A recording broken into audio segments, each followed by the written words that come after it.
CrossCourt Convo. We have none other than the freaking legend, Mr. Hmong Volleyball himself. You know, J4 champ, everything.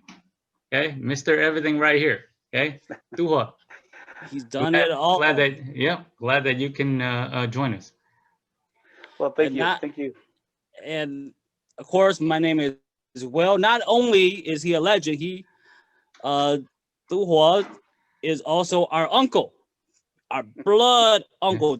Okay, so this is our family right here, all fam right here. So, my dad's mom and his dad, they're brothers and sisters, man, from the same tree. So my dad and them, they're all first cousin, man. Appreciate you. Appreciate it, man. Well, thank you to both of you for having me on. As I mentioned before, it's this should have been done a long time ago. I just didn't have the time, and I just didn't have the gadgets to be doing what you guys are doing. Yeah. So I'm grateful and I'm honored to be on with the two of you. Awesome. So, appreciate with that being said, we're gonna get it started. Okay. All right. Sounds good. I'm gonna tell you guys a little story. Okay. So I'm gonna tell you guys the first time I ever met my uncle. Okay, Tou Houa. So we were still living in Chicago. All right. So my dad was like the biggest fan of yours, right? He used to, I remember there was a tournament in Chicago. It was held in Lake Michigan. I don't know if you remember or not, but you guys were gonna visit us. And the entire week, my dad was like, Tou Houa's, he's gonna come visit us. Obviously I'm Hmong, but he's Mr. Super Spike, because Super Spike was the game back then. It was the game. All you youngsters, y'all don't know. Super Spike, Nintendo, that was the game. He was like, Mr. Super Spike. And I remember, I was like, what the hell is he talking about? You know, I was just a young little kid. And I remember vividly, but I remember. So our house, our apartment in Chicago was like a dog bone, right? So dog bone, there's a big, there's two huge ends of the bone and then long, right, middle, right? Mm-hmm. So living room, kitchen, and in between is all the bedrooms. I was walking out to the living room and I turned to my right. Okay, I kid you not. This dude, so our living room, there's where you were sitting. Okay, it was in the sofa. You were sitting on the edge. So both edges, both corners had tables with lamps on it. And I turned around and this lamp was lit. And I was like, why is this guy glowing? Why is he glowing? You know what I mean? That's the first time I met you. I was like, this guy is like, it was like, you know what I mean? Like, why is this guy glowing? So that's the first time I met you. I don't know if you remember that. You know what I mean? But that leads into you gotta get in line, man. But it literally, because I was like, oh, so hyped up because my dad hyped you up. My dad was the biggest fan of you guys. You know what I mean? So go ahead. So that leads us to our first question. Okay, because obviously you made the biggest impact on us. Who made the biggest impact on you as a player, volleyball? Yeah. Well, funny you mentioned that. All of a sudden, I realized that I didn't want to celebrate my 50th yet. I turned 50 last year, this year, and I didn't want to celebrate yet because of the pandemic. And now that you just mentioned Chicago by Lake Michigan, I remember that game very well. That tournament very well. And now thinking about it, I just made myself much older than I apologize for that. Yeah, to get back to your question, I thought about it, and the thing about it is that when I moved back to Minnesota back in '88, I didn't have the opportunity to see all the volleyball teams and the players and athletes that played. So I didn't really know much about the volleyball scene here in Minnesota. Originally, I was from here. I was from Twin Cities here, moved to California in '82, and then came back in '88. And when I got back here, I thought hard about who could actually be a role model out there that I can kind of look up to. And I realized that I didn't know anyone. So to be honest, not to disrespect anyone before my time, but when I first moved back here, I had to create something. I had to bring a new brand of athletes and new breed of volleyball players. And so I didn't have anyone to follow. I kind of write the script myself, along with the guys that I hang out with, and we sort of put things together and came up with what we did. So again, not to One of a disrespect kind. anyone, not to disrespect anyone that played before me. I really didn't know anyone here, so I didn't have the blueprint to follow. Okay. Thus, I had to create my own. Yeah. So, yeah, thinking back, One of a kind, wow. dude. One of a kind. That's what I kind of figured, man. Sometimes when you get not only volleyball but any sports, when you move to a new town and you're the Right. new guy, Right. it's hard to follow, try to keep track of everyone, Mm-hmm. and try to put your brand together with theirs and make it work. It's very hard, and I chose to create my own brand, and that's why modern day youth became what modern day youth is right now. Yeah. Well, you guys, MDY, modern day youth, you guys literally, like you said, build a brand. Like there's like if MDY, there's something that comes with it, right? How did you guys form that? What's the story behind that? How did you guys form MDY, and what was the expectations?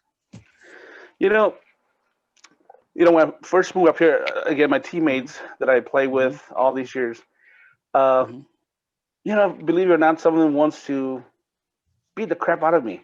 The reason for that is, when I moved up here, I didn't know how to set. Okay, so my game has always been an outside hitter, and my ability to spike is quite powerful, to be honest with you. And when I first moved up here, we practiced in a recreational gym, and a lot of the guys didn't know who I was. They, for the first time, they saw me, and being that the gym's very small, of course, when you hit hard, you're gonna make a lot of noise in the gym. So a lot of people thought that I purposely and I intentionally try to hit people, but small court, guy hits hard. You're in the way. You're in the way. So we, after just chit chatting after the games, and these are just recreational games.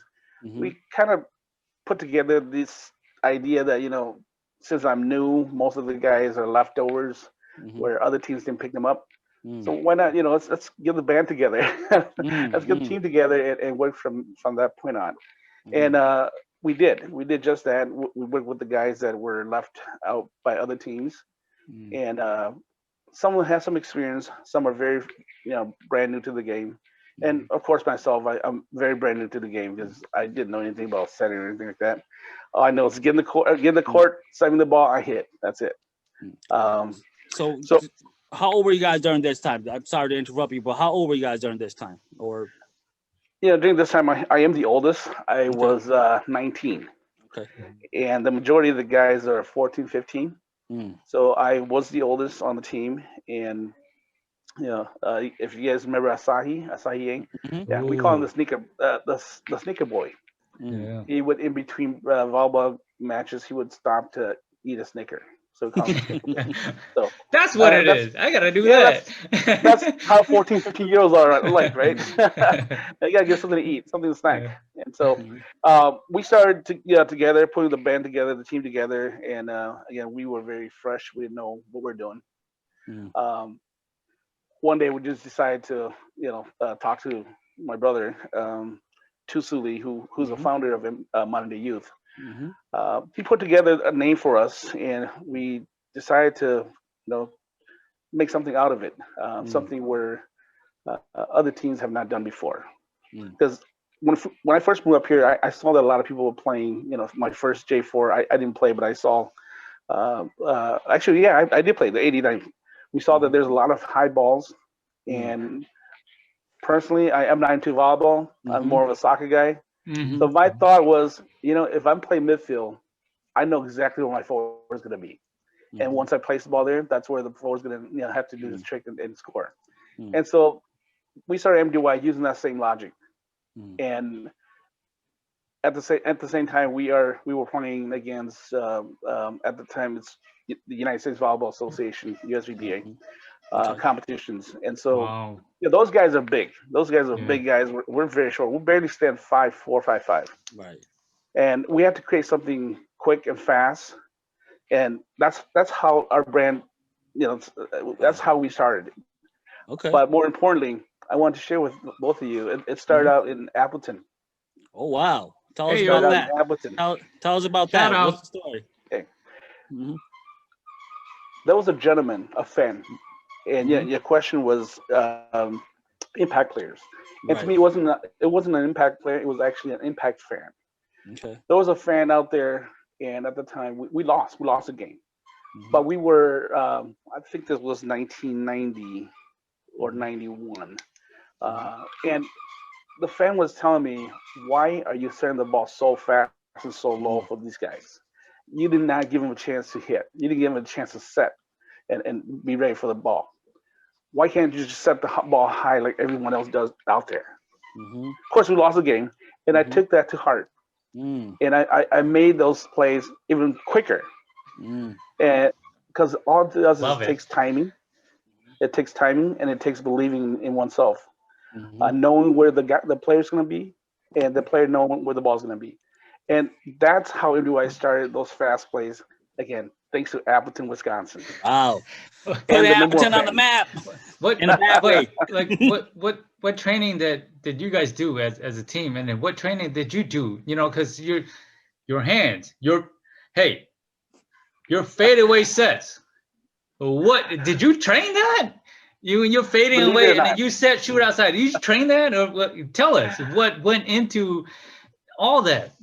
Mhm. yeah, believe me or not, I didn't have time to train myself. Mm. So pretty much during practice, every ball that I set is usually just make sure that the hitter knows where they are and know where the ball's going to be at all times. Mhm. So personally, I didn't have time for myself other than just make sure that everybody gets the part. Okay. As far as the setting is concerned, again, I've never set the ball before until we lost our setter, the original Mhm. MDY setter. He Mhm. ended up going to school in New York, so we lost the setter. Okay. And I turned myself from a hitter into a setter. Mhm. Now, if you're hitting, if you're setting, you kind of have an idea what you want to do with the ball. And so a lot of these sets, believe me or not, I never practice. I just imagine Okay. things can happen. Wow. And Wow. you can see, I don't have, back in the days, we don't have videos. Right. It's Right. VHS, but we didn't Mhm. have time to take videos. But there Mhm. are other people that took videos. Mhm. And from time to time, you'll see some sets that I set, Mhm. and you're probably thinking I must have practiced over and over again. Those are Mhm. not anything that I practice at all. Mhm. It's just imagination. If I go Man. up for the ball to Wow. set, a lot of time I don't know what's going to Mhm. happen, but I Mhm. know where I need to put the ball. Mm. And if I set a one hand shoot, Mhm. did I practice that? No, Yeah. I'm just imagining that's going It's to just happen spontaneous. Yeah. spontaneously. I Yeah. just think, okay, Wow. this is where the ball's going to be. I'm a little bit late. Now I'm going to have to use one hand and have to push the ball hard and quick. And sometimes it just comes out so smooth. It's Mhm. like, So natural. you're just like a Hey. freaking artist. Hey, man. I wish You I could draw. you damn Yeah. right it came out smooth. It looked good. I mean, shoot, everyone wanted to emulate that.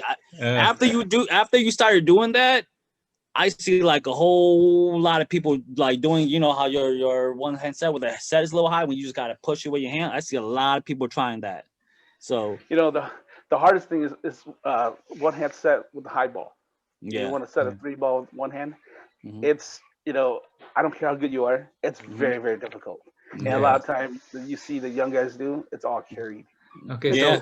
So you're speaking at like a God level, because you're just saying it just happens. Mhm. Okay. So we got to break you down into a human level. Okay. So you had All a right. first game. You had a first game or first memory of competing at home volleyball. Tell me how that was like. I mean, you had to like at least suck. First ever know- game. Come on, man. You cannot be like, yeah, I was just like dominating. I don't know. I didn't know what I was doing. I was just dominating. You cannot be like that. Come on. You got to come down to our level. The funny thing is that I don't have anything against anyone My just the way I play, I don't take it personal. Mm-hmm. My job growing up playing volleyball is just to make sure that I create something different. Mm-hmm. Whether I win or not, it's something different for everyone to learn, everyone to see. And so when I first, stepped into the court playing, the first 4th of July tournament, we played against Wausau Rebels. Believe it or not, we played against Rebels. They were a badass team. They were. And at the time, I was still a hitter. It wasn't the year. I mean, it wasn't until the year after that I became a setter. But I didn't know how they react. I don't know how they see the way I play. But I wasn't scared of anyone, to be honest. Because you're 18, 19 years old. You could jump. You could hit. What more do you want? There's nothing for you to worry about. So I didn't have that nervousness like some of the guys that play with me. So this piece of every athlete, it's God-given piece. You can't train for it. You just have to have that stamina. You just have to have that courage, that confidence in you. And sometimes people look at you kind of arrogantly, but really it's not. It's about being confident about what you do on the court. And that's how I started volleyball. Okay. So, Tou, you mentioned that when you guys play, you guys ran a lot of quick balls and a lot of plays. Tell me the amount of practice that you guys have to put it to get everyone in sync. Talk about that.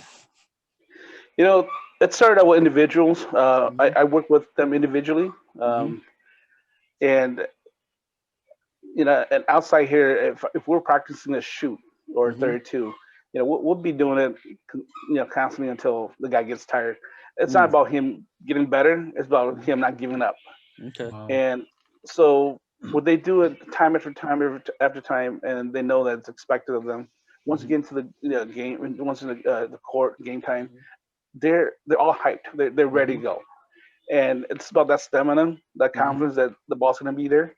So working individually with them gives them that idea that, hey, you know what, it's bound to happen. It's bound to happen in the game, and I gotta be ready for it. And of course, there's signals. So when you give them a signal, they know what the play's gonna be. So. Wow. So what'd you do? Like everybody, you just spent one-on-one time with them, or what? No, it's it's a free for all practice. Actually, we open our practice to anyone just who wants to run with us. But the guys would just we spent a lot of time prior to scrimmage and so on and so forth, just working on hits, passing, and defense. And time after time, it's just a matter of doing it over and over and again until it's instilled to your head. So man, you that's guys how those facets. you guys were like ahead of your time. Like you guys were applying professional level practice stuff into your own practices, basically. The thing about back in the 90s when we first started is that early 90s, every city still has a team. Every city may have two or three teams, and they're very proud of it. They're proud of their teams and who they associate with, and that's what kind of got us, start doing what we do.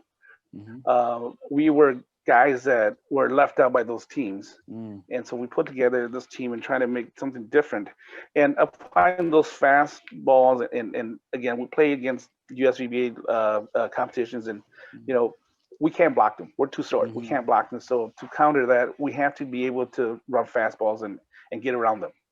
And when you play against that type of competition and then step into the Hmong community, the level is totally different. We feel like we're a level above everyone else. You just walk through them. Yeah. Right. Damn. Right. I hear you, man. Shit.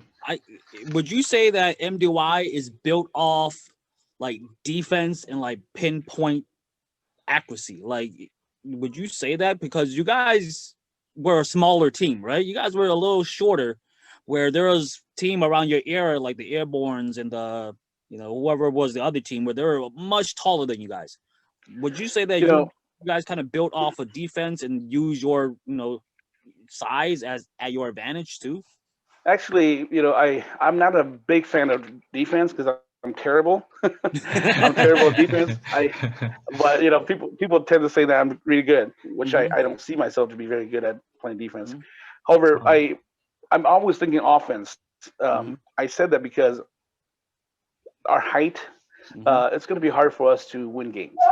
So in order to counter that, again, everything is focused on offense. And we built MDY around not the athleticism of all the athletes. We just built around the individual, the personality, who they are, what they Wow. can do with they have. Mhm. As you can see, the original MDYs, they're not high jumpers except for the two little guys. Right. They're not hard hitters. But it is about discipline. It is about putting yourself in the right place and execute the play. And so it's based on those fastballs where everybody believes in themselves.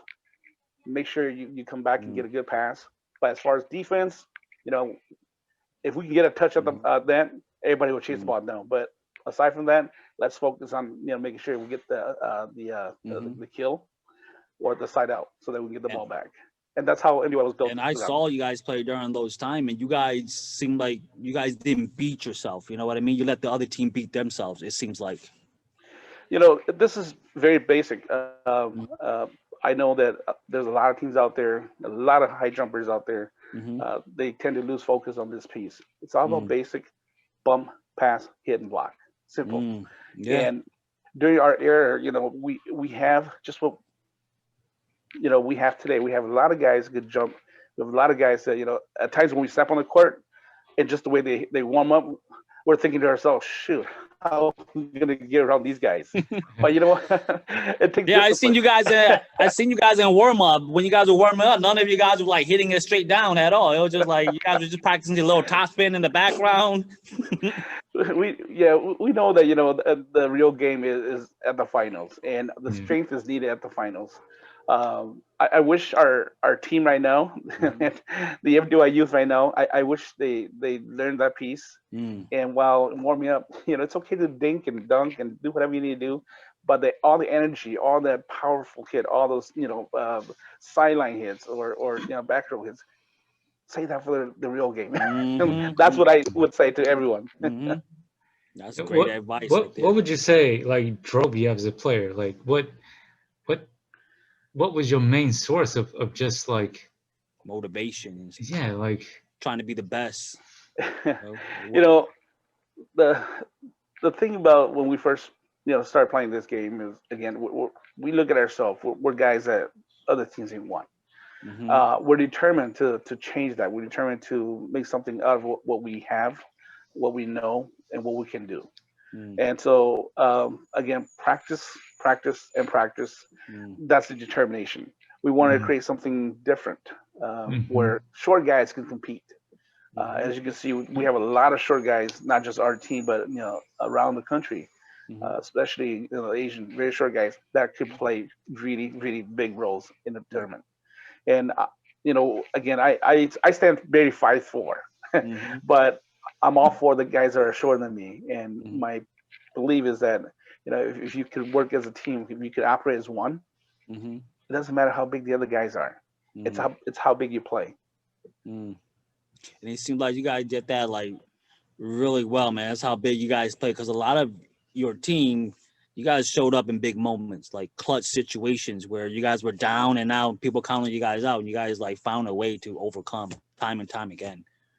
So. The funny thing about this is I reflect, back in my career, we brought a new brand of volleyball to the table. And not only to the community, but we also show the community what could be done and what could be improved, and by way of assisting with coordinating the main event, the J4 event. And so when we incorporate the USVBA rules and the Hmong rules, combine those as well as how we practice and how we play.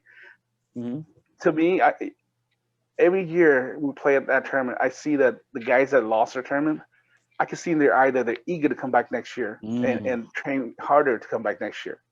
And that's what my goal was from the onset. I don't plan to win championships, but I plan to change something about this game. So growing up, right? I was a little kid. I didn't even play yet, but you were like one of the first players that I saw that had like showmanship. Like when you were setting, you were gonna put on a show. So was that your intention? No, you make And setting like look. You and make like you setting were look cool. like one of the first setters, right? You were one of the first non-hitters for me to dominate the game. Talk about that. You know, as a setter, I don't know how other setters think, but you know, as a setter personally, when I lost my opportunity and gave up hitting to become a setter, I realized that I'm not going to be able to hit the ball again. There's no chance in a game that somebody's going to send me a ball to hit. So I take that upon myself personally to block.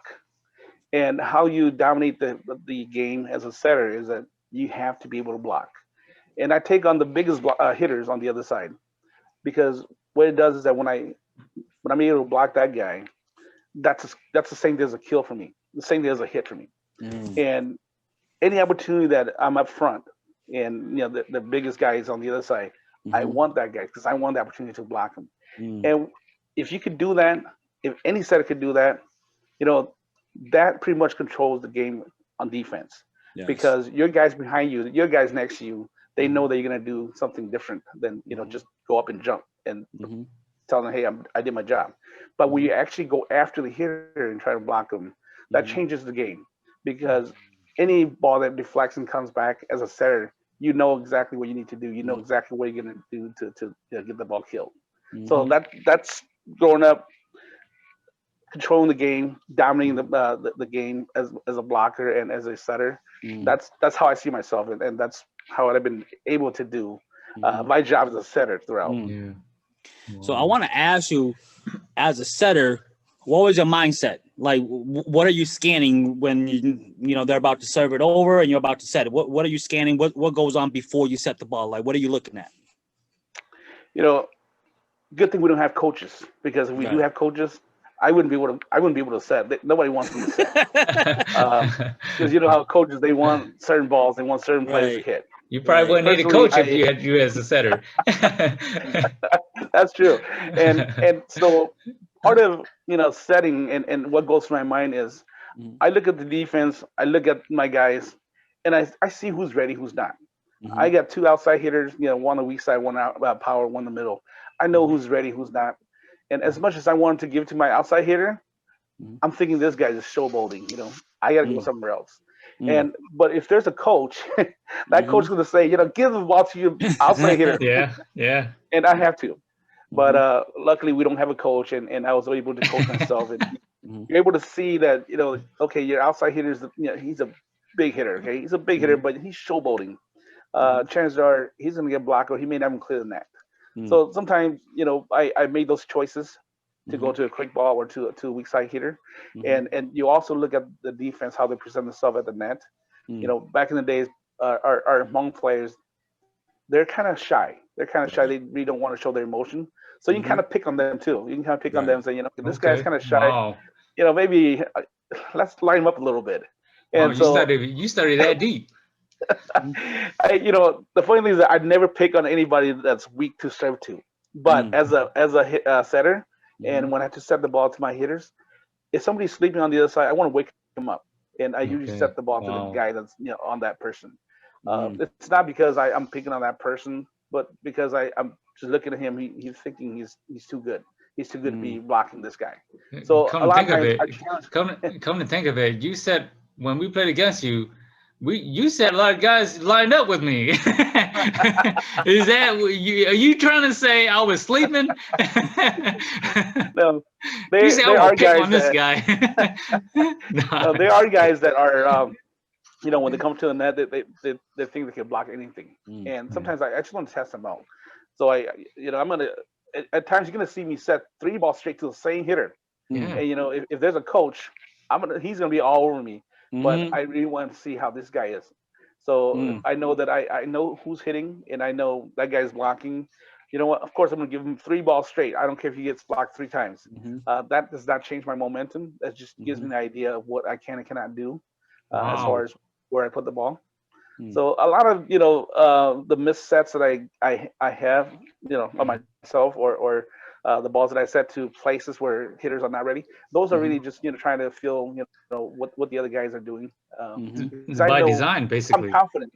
Yeah, I'm confident enough that we're going to come back and come back and take the game. So I can afford to do that. Wow. You know, one thing I respect and seen a lot about your game was that it seemed like you never lost like your temper to your players, or it was always calm and even. Do you think that kind of helped out your players? Well, I don't know what. I'm glad. Maybe you guys were mad behind the scenes, but it seems like when you guys were playing, everybody was all cool and stuff. I'm glad I gotten older, and it happened towards the end of my career. But yes, very true. Growing up playing volleyball, not just a hitter or a setter, it's all about how you carry yourself, about respecting your teammates. And I know that grow up, I see when I remember when I was young, I played with my uncles. Every ball that comes to our side, they say, I got it. They wouldn't chasing the ball, and I tell myself I would never ever do that. And so when I finally played the game, we have guys that struggle with passing. We had guys that couldn't block, but as long as they did their part, we know how to fix the defense. We know how to get the guys to cover for them. And so during our younger days when we were playing, we don't have the best blockers, we don't have the best jumpers, but we put ourselves in a situation where you'll go straight up, but I'm play defense. I got you covered on your weak side or your right side. And so all those kind of plays out by itself. So the temperament, yes, you have to have that short temper to be able to run a play. But don't talk about as that age, but when we started, yes, all the patience in the world. Towards the So end, who are your biggest rivals? Like playing, like who is the biggest rivals and the biggest and baddest dude that you ever, like, when you guys were, what I mean, on your ascent? Again, I don't mean to disrespect anyone, but I don't believe we have any rivals. The reason I said that is because, again, when you create a brand, a new brand, you're the target, and everyone is coming after you. Yeah. So to us, every team that we drew, every team that we play, it's just a normal game for us. Yes, we drew Airborne. Yes, we drew Drifter. Yes, we drew Traders. Those are just our games. But as far as rivals, where you get personal and everything else, I personally don't consider it to be rival. Perhaps my teammate may have, but again, I understand that we started a brand. We created something new, and somebody's gonna either like and join us and learn from us, or someone is gonna create something else and trying to come after us. And so I always thought of from that point of view, and not really characterize any team as being a rival to MDY. So who's that team that brought the best out of you guys then? Well, let me ask this a different way. What was the team that you respected the most? Like, okay, we gotta respect these guys. Like, these guys are like, They're gonna bring the a team best that you out really of you guys. respected. Yeah. Well, everything that we step on the court with, we respect them. It doesn't have to be a very powerful team. Anyone that steps on the other side, our opponent, they deserve our respect. They put their name on their list. They got into the tournament. They drew us. Hey, we respect them just the same way they respect us. Okay. But as far as players, there's a lot of players that are really good during my time. And if I were to say one person is better than the other, I'd be lying, because everyone they have their own way of playing, they have their own style, and they have their own confidence. And so I can't, as much as I want to just say one person, I think they're all great. And I'm glad I don't want to play. I don't get to play against them anymore. I'm done. So who'd you guys? Oh, go ahead, Will. Well, I was just gonna ask, on the top of your head, how many J4s did you guys win, and what year? Do you remember all of them? We were fortunate. We won 2 J4. Okay. Dang. And then we have during our run in the in the 90s to 2000, we're always in the playoffs. We either get to the quarterfinals, semifinals, or in the finals. there's only two times that we were left out. Yeah. There were two times where we, didn't make the playoff during that time, but every year we seem to be in the thick of things and coming through to the quarterfinal or the semifinals. Our very first J4 championship game was, of course, against the Chicago Sun Devils. Yeah. 1990. Let's go. That was the last I'm time I ever biased. went there. I'm biased. So I want to know. 1990. Yeah. Uh-huh. Yeah, my first year of setting, my very first year after we lost our setter to school, he went to New York. So we play our second J4 in 1990. We went to the finals with the Chicago Sun Devils, and of course, brother Dave, Lewis, and everyone else, Yeah, the OGs. including the the Young Bucks too. the giant Khmer player. Visa? Was it Visa? No, it's not Visa too. But there was another player. He's as big as Visa too. Okay. And we end up meeting him in California a couple of years later. But we played our very first tournament against J4 championship. Get them on. I think Githan was playing with them too, but Yeah. I know there was a Khmer individual that played with Chicago, aside from Visa, and a couple of years later we met him in Fresno, California. Played with the full team of Khmer players. Okay. So, yeah, our very first J4 win, everyone remember, because when you're short and when you're the underdog and you win something like that, we celebrate every year. People can ask you and people can tell you all kinds of things. You guys don't look like champions. You guys don't look like you beat anybody. Hey, we feel proud. That's deep down inside us. We keep it forever. So that was the first year. And then our second J4 win was 1998. We were playing against Wiseman. And that game, I got a spike. I got a spike out of it. How did you get out there to get a spike? Did someone set something over or what? Well, someone bumped the ball close to the net and they poured it away. Good enough, yeah. all setters, all setters. I don't care how short, how tall they are. They live for that moment. Sometimes you wish your guys could bump the ball close to the net and just say, hey, get a back pass, get it close to the net, because you're anxious. You want to hit something, and that's what happened in that game. But that second J4 we won was really tough because that year, every good team that played that tournament came out of a bracket, including Airborne and the rest of the guys, the teams that are very competitive. By the time we got to the final, we're all exhausted. So it was a hard fought tournament, and we won at the end. But we gotta give props to Wiseman. They're one of the best teams. That era right there, around the late '90s and mid '90s, around that in the early 2000s, there was a lot of good teams. It was very, very deep. Like you could find like 10, 15 good, solid teams. Very true. Very true. At that point, as I mentioned before, a lot of teams from cities, they still represent their city, they still represent their pride. And so they put in the work, they put in the chemistry. The most important piece is the chemistry part.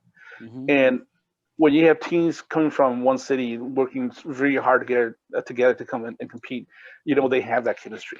Versus teams that were very high jumpers but are lack of chemistry because they're picking one guy from here and there to play. So during that era, there's a lot of good teams and there's also a lot of good hitters. But again, they lack that chemistry that I mentioned about.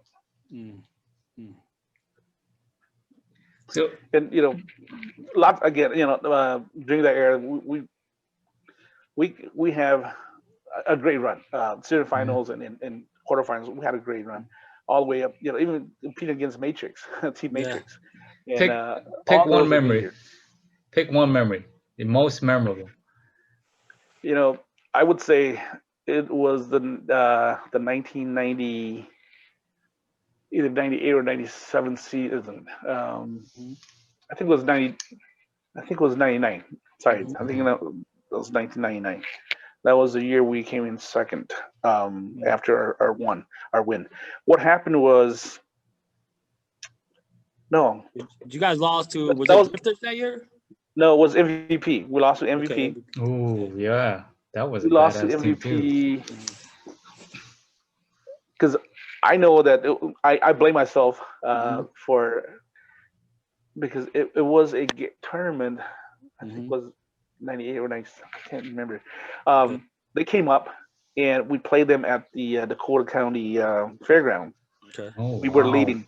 We won the first game. Second game we're leading. We're almost game point. Mhm. And we're kind of showboating. I kind of lost track of what I was doing. So they came back and beat us in that tournament. And Okay. from that point on, when we met them at the J4, we struggled because we went through the very first game and the second game was very easy, but we did not complete the game. We did not finish the game the way we should. And when you play against a good team and you lose that edge, it takes a long time for you to come back. And I don't think we ever recovered from that. Was that kind of towards the end of your guys' run, right? During that time, like you guys only played like a couple more years seriously after that, right? Correct. That was towards the end. Correct. Yeah. That was a great team though. MVP. Oh, they have. Didn't they win like 2 straight or? I mean, know they won multiple. I know that they won J4 a few times, and Yeah. the players they have, the size they have, Yeah. it's it's something different. Yeah. We have compared to what the players we have over here, and not only that, they have year round to play with. down Year there. round, man. So they're with the size they have and the skills they have, it's really hard for teams to beat them, and I'm just glad that we got to be in part of the history and play them and give it a competitive game. What would you say is the one trait in order to be a great player? Like, what do you need as a player to be great? The one trait, most important trait.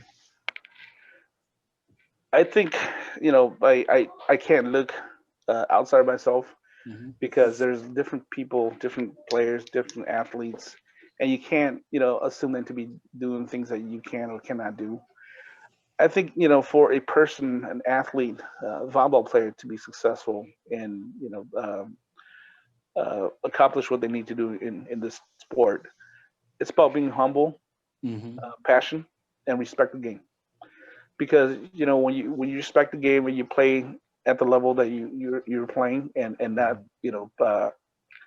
doing anything negative to impact the confidence and the believers out there as fans, you see that in their eyes, you see that in their voices. It hypes you up. It makes you want to step to the next level. And even though you're not quite there yet, that pushes you over. Because when people realize that you're humble about the game, you're playing the game the way it's supposed to be played, all those positive thoughts, all those positive chants, it gives you that extra boost, extra energy, and just takes your game to a whole different level. And that's how I play my game. Yeah. Can you talk a little bit about when you go into like the J4, the finals? What's your mindset? Obviously, by then everyone's very exhausted. What's the mindset? How can you guys overcome all that exhaustion? Everyone's exhausted. You guys been playing 2 days straight in the burning sun. What's the mindset? Going behind, playing in the finals like that. Yeah, like any sports or any sports with coaches, it's all about basics. When you reach that final game, like you said, everyone's exhausted. It's all about who can play basic ball. And for the ones that are showboating, most likely they're gonna shake the ball. But for the guys that are staying focused, hey, first thing is first. I need to get the ball bumped to my setter. I need my setter to set. When you go into those finals and you think basic, you will be much better equipped to play the game than going there hyped up and say, hey, we got the upper hand right now. We're gonna go there. We're gonna start pounding on guys. When you have that mindset, most likely if we get there, you have to pass the ball. Yeah. That's very true, because a lot of the time during the finals, right, some players, they get nervous and they start going out of their character, where you're saying is you actually have to like just go back to how you play, just what you do best, and Rely just do more it. on your basics. Yeah. Right. That's great advice right there. any successful team, any good team will revert back to the basics when they get to that part of the game. All right, we're winding down here. We're gonna do some quick hitters here. Okay, you ready? All right. All right. 5 players, past or present, you wish you would have had a chance to play with that you didn't play with yet. Wow. Well, first of all, I'm glad that I played with the 5 guys that I played with. Yeah, of course, of course. And the rest of the guy, I'll be honest with you. Cal Cha is one of them. I know when he first moved up here, originally he was going to play with MDY. Wow, I did not know that. Got goofed up. Yes, we were actually. The contract? You guys didn't pay enough? Maybe that's it. No, we were set to play a tournament in Madison, Wisconsin, and when he first moved up here, I've asked him, and we agreed that he's going to go play with us. And it's going to be part of MDY. However, when we got there, things kind of changed, and I, personally, I should have done something to stop. But I, at the time, it's whole teams. Everything's based on the team's decision. So I couldn't make that change. Otherwise, if I had to go back and do it again on that day, I would have stepped in and say, hey, you know what, Cal, we're playing the way we're supposed to be playing. We're playing with you as we had agreed and as we talked about. That would have changed the whole thing. What was it specifically? Would you like to share that or no? I'll leave that out. It has nothing to do with Cal or myself. It's more of another teammate. I respect that. Second guy, and he's a very, very powerful guy. I love him to death. He's my brother-in-law, Yang Sheng. Wow. We're brother-in-laws, you know that. Yeah. Like aunties and him are first cousins. Wow. Oh, okay. And we have always talked about the idea of playing together. Imagine that, dude. Yeah, that didn't materialize because he loves airborne. Yeah. So yeah, he was a great player. It seemed like he could adjust to any. He had quick balls. Yeah, he hit a lot of quick balls. That was his strength, and to pair him up with you, dude, what the hell? That's unfair. I have a lot of imaginations. Exactly. That's what I'm saying. He was probably like a toy. You're probably like, man, I'm gonna use him like this, like that. But dude, it just that's never crazy, happened. bro. I am glad I did not see that because that is scary, bro. There are times I imagine, the ball in my hand and he just snaps out of it. That's it. Wow, yeah. We both go up to the net, the ball right in my hand, and all he has to do is count it. And so there are a lot of things that I can imagine us doing. Of course. Well, the other 3 guys. I maybe perhaps I retired too quick, too fast. But I wish I had been able to play with in my opinion, in my mindset, he's a legend. Zhou, he's a bit older than us, but it is him that I didn't grow up watching him, but I heard of his stories and I seen a few games that he played. And I blocked him once. Okay. At J4. Yeah. And that was it. Do you think he remembers that, or is it just your memory, man? I don't think I don't know if he remembers or not. Yeah. But he came up. I mean, he's in his 50s right now. He's my brother's age, and they're very good friends. But to me, he's my legend. And I wish I had the opportunity to play with him because he's a great hitter. Right now, I don't know if you guys know, but he is the center for NSU. And father to the 2 nephews. I forgot their names. Chris and Kyle, I think. Okay. Yeah. But I wish I had the opportunity to play with this guy. This guy again, he's a legend. He's a monster hitter. And that one block that I had on him at J4, I celebrated the whole year. He played with legends, didn't he? No, he never played with legends. No. Okay.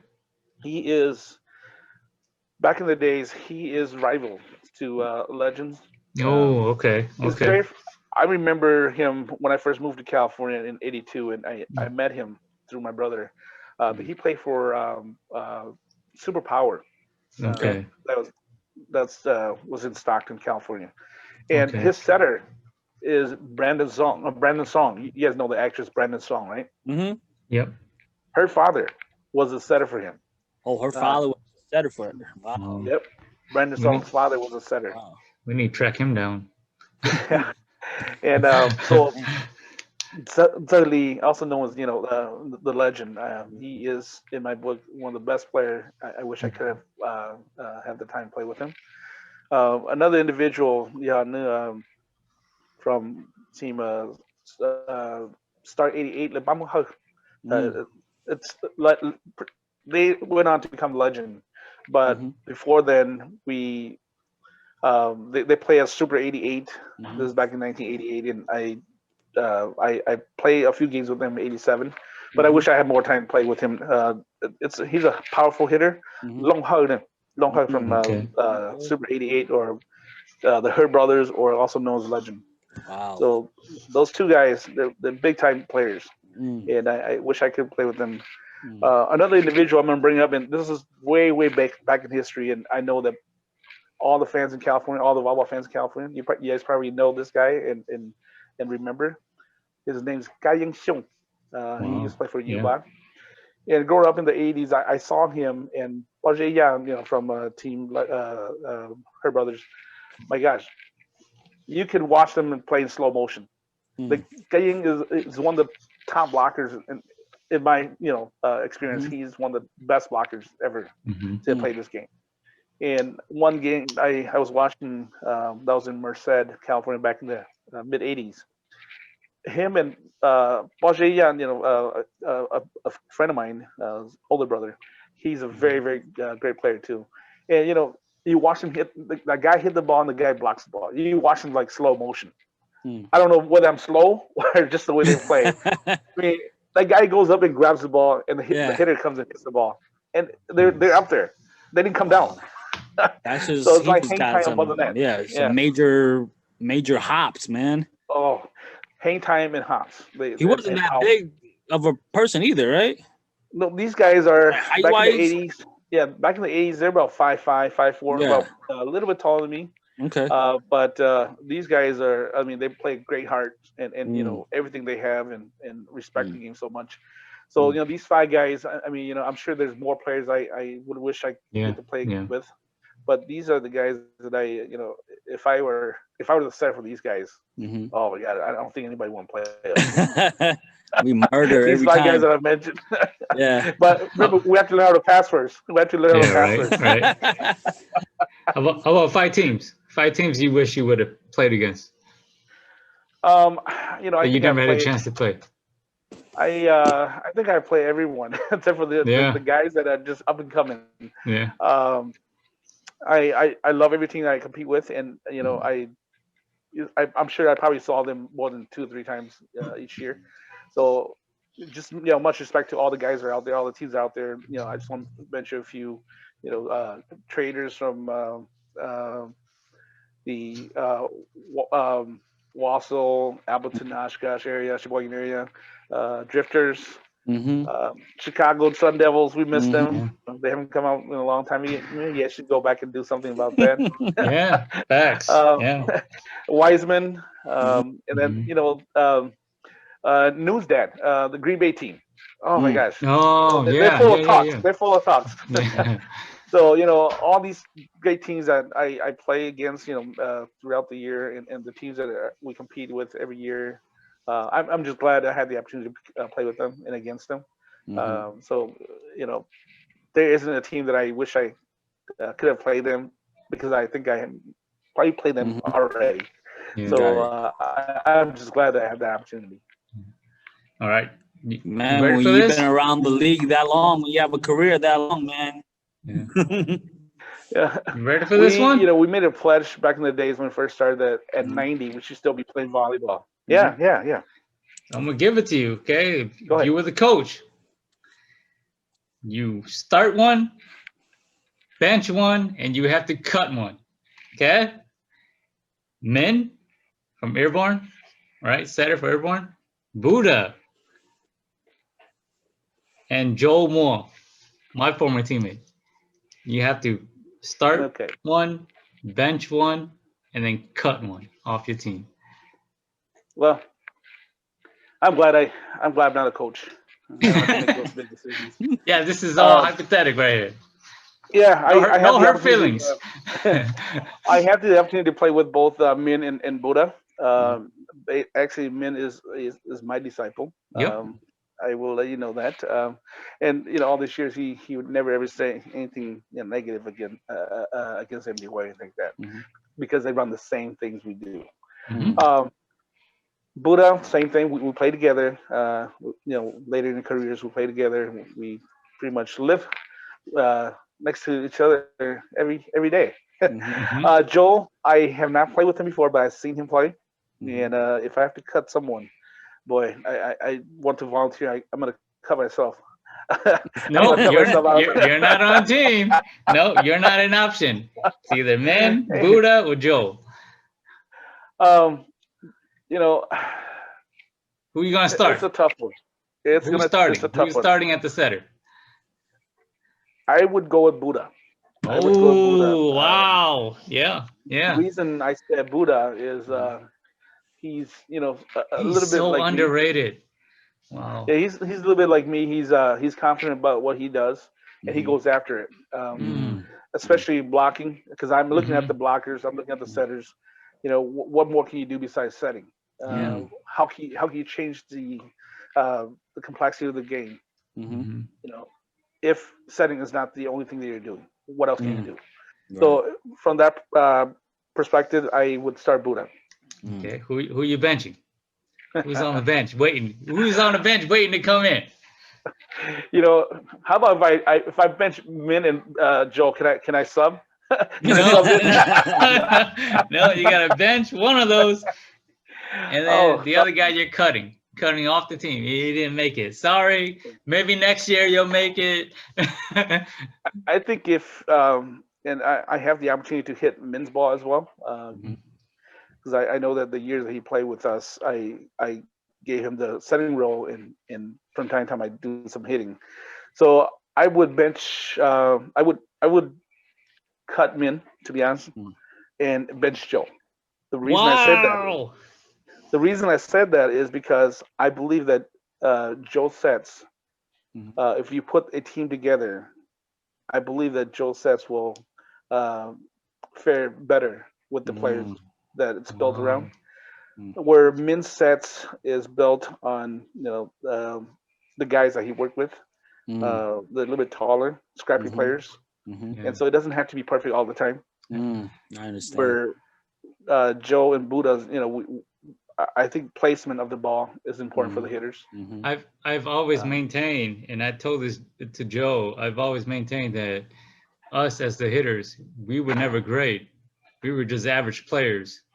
But the fact that we had Joel, it made us good players. You know what I mean? He doesn't believe it, but I think you just justified my case. Just keep in mind that the setter is the quarterback. Doesn't matter. Doesn't matter how terrible a pass is.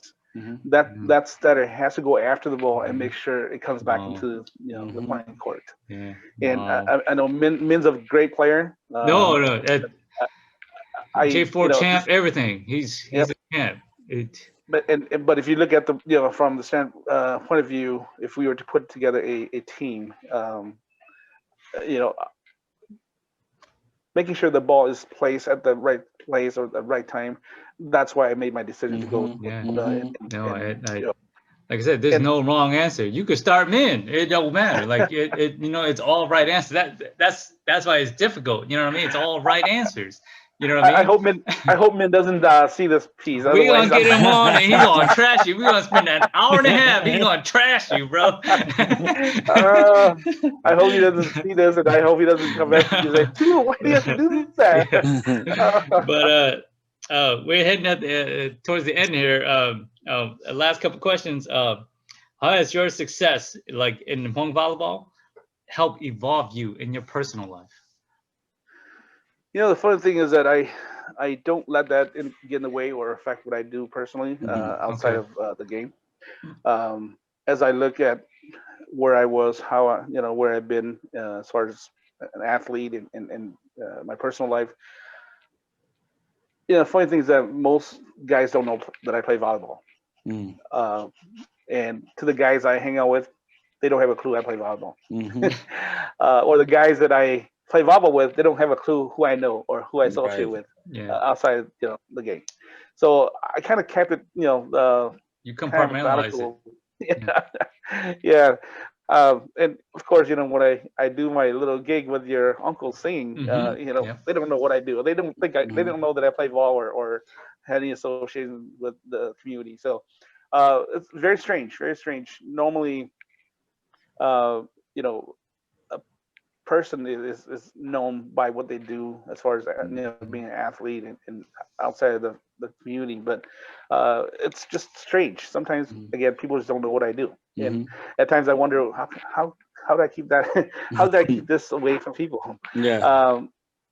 The ones that play ball, they know. Mhm. But if I were to step over to the soccer world, Mm-hmm. those guys only knew me playing soccer. They don't Yeah. know me playing volleyball. Mm-hmm. So it's a little bit weird, but But it's just that how kind it of is. speaks. It kind of speaks on your character. You know what I mean? You don't like to gloat about what you do, or you just go about your business. It speaks That's about right. your character, though. I think. That's true. That's true. Yeah. Because there's a lot of people out there. They wanted to talk about themselves or how great they have done in certain things. Um, you know, let the game speak for itself and Yeah. let your actions tell other people what you can or cannot do. Wow. That's how I was carry myself. Yeah. Mm-hmm. Quick question, man. Are you still involved with the game? How's MDY 2? How's all that coming? Are you still involved with them heavily? What's going on with that? I started last year. Mm-hmm. I thought we had something great to work with, and but things didn't go the way planned. Okay. We sort of lost our momentum, and then with the pandemic, everything just seems to throw things awkwardly out of sync. Okay. And so I'm hopeful that once this is over, I could come back and start fresh with the guys. I Okay. know my boys are getting older. My Mhm. oldest is he's hitting his age, Mm-hmm. and so but as far as the setters are concerned, my youngest is still setting, and I Ooh. just want him to lose a little weight Okay. and be able to block like I have Okay. mentioned. Mhm. I think any team at all, you need to focus on the setter, Mm-hmm. and then your two hitters, and then the Right. rest you can bring Yeah. along. Right. True. Once you could have True. those three as your nucleus, you're bound to have success. Okay. And I hope we'll continue to do that moving forward. Mm. So down to the end here. What is your like and dislike of today's Hmong volleyball, and what's your advice for up and coming players? This era is tough. I, I think we wasted a lot of talent, a lot of individual talent. I say that because we have so many players that could be great or potentially be great in the future, Mm. and they're not really focusing on team effort, more of individuals. And when you play as an individual, yes, people's gonna rave about you. People's gonna you know get you all hyped up and Mm-hmm. all good in that. But when it comes down to the basic stuff, you Mm-hmm. lack that. You lack discipline, Mm-hmm. and you like the basics, and that's where I think we are kind of thrown.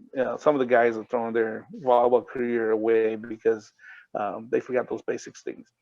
If they could remember and work on basic and be humble and be passionate about the game and play it the way it's supposed to be played, I think we have a great future ahead of us. We have guys that are they're 6-footers now compared Yeah. to our 5-footers like then. Yeah. Mm-hmm. If they can incorporate all this basic stuff into their training, they could be very, very, very. It could be a very dangerous player, in the upcoming years. Mm. And my advice to them is, I respect them playing outside of the community, but I want them to. I want them to focus about the community as well. And the community is about being respectful and learn the basic stuff to be able to play, because when if you play out a pickup game at a rec, they're not there to practice. They're just out there playing recreation, playing. They're having fun. They're joking around. But they got the height. They got the skills to go with it. So us as Asians, when we start doing what they're doing, it's a little bit different. We come back to the community. All of a sudden, we lack that respect, and we think that we're one of the players that are great. But really, you're not great. You're following collegiate players that are out there just to hang out and have fun, and you bring that attitude into the game, and play in the Hmong community. That changes who you are, and it's about just yourself and not your team anymore. And I wish all the kids could realize that, and regardless of where they play as a team and act like a team member. That's from what I see as of late. Respecting the game, and just playing as a team. That's so important. Even our team, MDY, we have players, and that there could potentially be good players. Yeah. But they're out there having fun. They're just hanging out with guys and playing ball just like everybody else. But when we come back and play as a team, they forget that this is a team game, and they start behaving the way they're out there with the other guys. That does not gel very well as a in terms of chemistry for the team. So you tend to struggle more.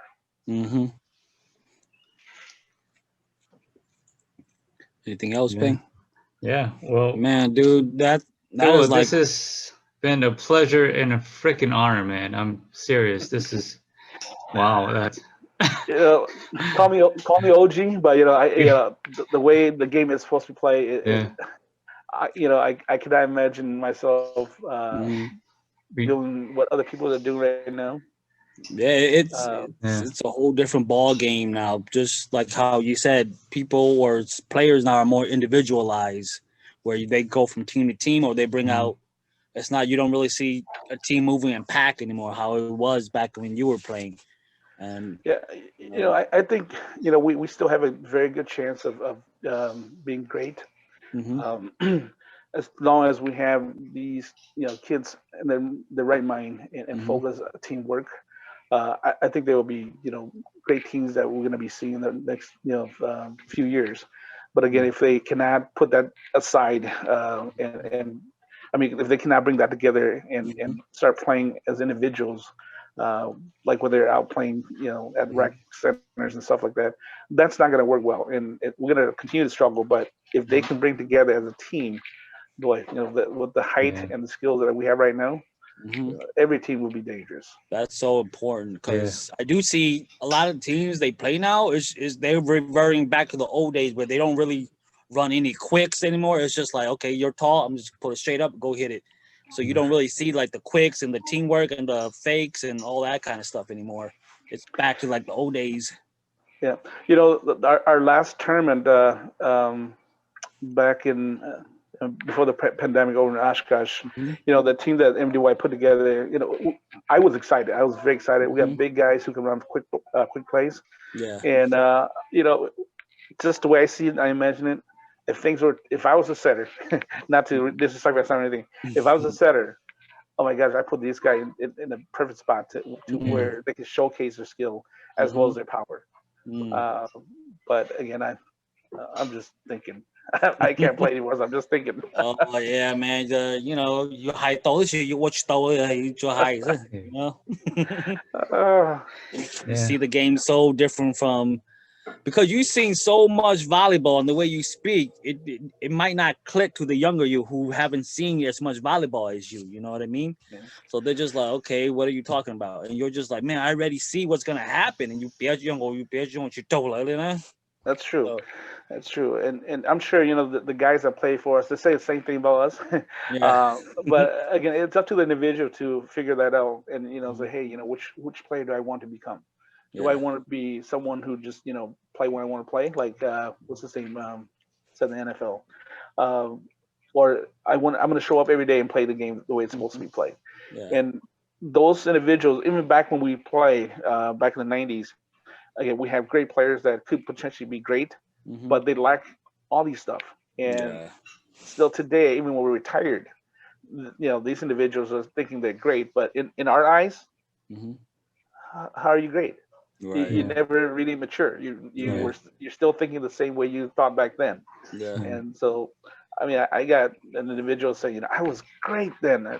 I'm thinking to myself, how are you great? You never really kept up, with the game. Right. So how are you great? And I wish the kids this day they realize that piece and pick up on it and start training as a team. Yeah. And I really agree with you. It's training with the team, and nothing is better than like leading a bunch of men just like you and doing something and conquering something.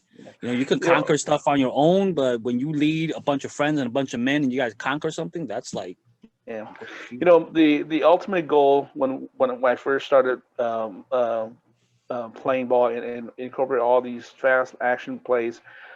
I never thought that we were going to win games, but I thought that I could change the game. And that's as much as I wanted to happen. I wanted to change the game to a new era, to a new brand of volleyball that could exist. And whether I won or lose, I didn't care much about it, but I wanted to make sure that happened. And even the trips that we took to the West Coast, even though we didn't win, it was something that we start so that people could, after us could go over to the West Coast like we did. Even though we didn't have the success of winning tournament down there, but we kind of paved the way for people to say, hey, we can go down there. Right. Why can't we? Right. And that kind of vice versa. They did the same thing because we went down there, they came over here. So that kind of changed the whole atmosphere about this tournament, especially at J4. I see that when you run the J4. I love the fact that you guys implement some of like the overlapping and you can't shift here and there. You can't stand in your position. Do you think in the future, and do you think like the youth would benefit more learning the game like that? And do you think like in the future, the J4 tournament would implement like a full on where you can't just like stand in your spot and then, you know what I mean? Yep. When I first got involved with J4 back in 1990, what we wanted to change was the double contact. Back in the old days, the Hmong rule says you can't, if two-person come into contact with the ball at the same time, it's considered two touch. Or you can't pass with one hand. So when we first started, we play in the USVBA tournaments and their leagues, and so what we did was we implemented some of the USVBA rules incorporated with the Hmong rules, and that's why we have, instead of as far as the serve, the easiest one before the serve, back in the days, a Hmong player would shift into that position already without the whistle being blown for the game, the serve to start. And so we kind of implement that to make sure that everybody is at the same have the same advantage and disadvantage. And so we kind of incorporate the rule of USVBA shift. I mean, incorporate them with what we have, as far as Hmong rules are concerned, and became what it is today. Otherwise, we would have been stuck in the 80s, or we would have gone blown international rules. And I remember after there was 4 years that I didn't run J4, and I know that they tried USVBA rules. That was terrible. The thing about is that our rules and the international rules, we don't have the referees strong enough to make those calls. And as you guys saw in the Airborne game and the Colorado game, they're just playing. They're playing like jungle balls, And this is supposed to be one of the biggest Hmong tournament ever, a J4. And here we are playing international rules, and Airborne in Colorado, they're serving the ball. Everybody's double passing the ball back and forth. And the ref is sitting right there, has no guts to call. So, I'm all for it, but as long as we are able to maintain it. But if we can't, then we have to make sure that we stick to what we know. And I think that it kind of having Hmong rules, it kind of makes the Hmong game unique in its way too. You know what I mean? To have its own rules and its own style, and it makes it unique. Where with outside people who are used to playing the international rules, they come and play the Hmong rules. They have to adjust to us. So it's Right. it's kind of unique too. Right, just like the Khmer community or Lao Yep. community or other Yep. community. When you go play their tournament, they have their own way of playing it. Sometimes they play jungle ball, and you have to play jungle ball. Okay? Mhm. Yep. But with Hmong, it's not that you're playing jungle ball. You're actually playing a very very clean game, Yeah. where skills matters. Mm-hmm. And if you don't have the skills to pass, you rely on somebody else to do it for you, Mm-hmm. and that's where you see those liberos comes in. Yeah. But with the Hmong game, it's about cleanliness Mhm. and playing it safely. Mm. I say that because with international rules, you know, Caucasians they got big foot. Okay, they got big feet. And when you jump as high as some of the Hmong Yeah. guys jump, and you land on them, Mhm. and they're halfway crossing the middle line, Yeah. you're dead meat. Yeah. And so when they come play with us and they realize how important it is for us to maintain our distance and not to step on the line. Someone actually enjoys it. For the ones that didn't enjoy it, that's because they struggle with it. Yeah. But overall, I think we had a very very clean rule and Yes. how we play the game. Yeah. Yeah. We don't on a serve. We don't just open hand, two hand and trying to pass the ball. I Right. mean, that's really for Mona, for us. It's Mhm. like we're defending ourselves. We're defending ourselves on the ball, and Yeah. we're not like that. Right. We're supposed to be at our best, receiving the ball. So Mhm. yeah, tough one, very tough one. Yeah. Yeah. Well, man, there you have it, man. I don't want to keep you up too long. You gave us more than enough insight. It's priceless Oh, conversations. Appreciate well, it. thank you, It's been an thank you very honor. much. We gotta catch up again. If ever in the future you have more time, we could speak on different subjects and whatnot. But there you have it. That the Hmong legend himself, the Well, Hmong volleyball's greatest right here. Well, thank you Yeah. for all the kind words, and we all strive to do what we can to change the game. And with you guys doing this podcast, I'm very hopeful that moving forward is going to be something that we the community will see, and sports in general will be heard. Mhm. Um, Yes. as you know, all these years that we have sports going on, I don't think you ever see a news channel, especially the Mhm. Hmong channels, talk Yeah. about sports. Yeah. And we're due for one. We're due for one. Yeah. Yeah. I've been wanting to be the other end, do what you guys are doing for so long, Yeah. but I just time wise I am just not there. Yeah. Well, hey, So, man, you could be one of our guests anytime you want. Yeah. Share what we're doing. We'll let you know when we're gonna put this on and everything. You can share everyone that you're gonna come on. You're gonna speak. Yeah. For those who are always wondering what's going on in your head, this is it right here. Yeah. You just Wow. explain your whole, Yeah. Yeah. volleyball career for us. And it's I know about this is making just the change. this is just like an hour. I bet you could talk like days just about volleyball, the journey. Yeah. Yeah. Yeah. I if you give me the time, I'm going to talk about 49 years worth of it. We can do several episodes. Yeah. All right, man. That's MDY. All right. That's Mr. MDY, Mr. Hmong Volleyball, Mr. Everything right here. Okay. Hey, There you have it. before we go off air, I just want to Yeah. mention some teams. I know that most of the Midwest teams here doesn't know about them, but I just want to give them a shout out because I saw these Let's guys go. play out Yeah. in the 80s. Let's give a shout out to Fresno C. It's Ooh. Fresno, Super 88, the Herb Brothers, Yeah. the Lebar Chain Dynasty, Mm. Merced, Stockton Machine, Mm. Superpower, and all those great guys from Yuba City.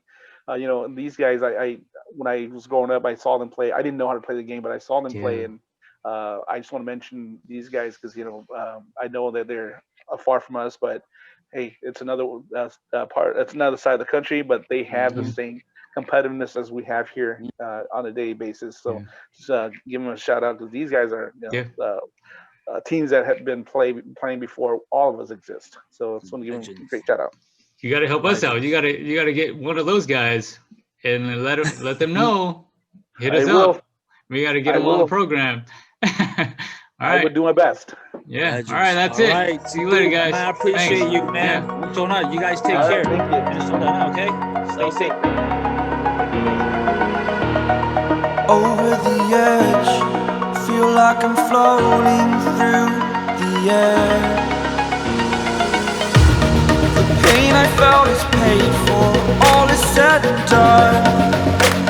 Oh, I am restricted, fixed upon the web. I need to kick the habit that my mind is breathing